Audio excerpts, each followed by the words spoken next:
પંચમહાલ જિલ્લાને નવા કલેક્ટર મળ્યા છે. અમરેલી જિલ્લા કલેક્ટર તરીકે ફરજ બજાવતા અજય દહિયાએ પંચમહાલ જિલ્લા કલેક્ટર તરીકે આજે વિધિવત રીતે ચાર્જ સંભાળ્યો છે. તેમણે જિલ્લાવાસીઓ સાથે સંકલન કરીને વિકાસ કાર્યો કરવાની પ્રતિબદ્ધતા વ્યક્ત કરી છે. રાજ્ય સરકારે તાજેતરમાં આઈએએસ અધિકારીઓની બદલી કરી હતી. આ બદલીમાં પંચમહાલના અગાઉના કલેક્ટર આશિષ કુમારને ટ્રાયબલ ડેવલપમેન્ટ વિભાગના સીઈઓ તરીકે મૂકવામાં આવ્યા છે. હરિયાણાના ફરીદાબાદના વતની અજય દહિયા 2014ની બેચના આઈએએસ અધિકારી છે. તેમણે આઈઆઈટી દિલ્હીમાંથી મિકેનિકલ એન્જિનિયરિંગમાં બીટેક કર્યું. સરકારી સેવામાં જોડાયા બાદ તેમણે દાહોદ અને મોરબી જિલ્લામાં મદદનીશ કલેક્ટર તરીકે ફરજ બજાવી છે. તેમણે પોરબંદર અને બનાસકાંઠા જિલ્લામાં જિલ્લા વિકાસ અધિકારી તરીકે સેવા આપી છે.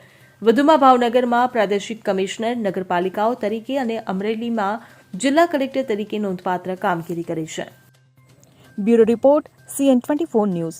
હવે જુઓ દેશ દુનિયાની તમામ ખબરો તમારી આંગળીના ટેરવે.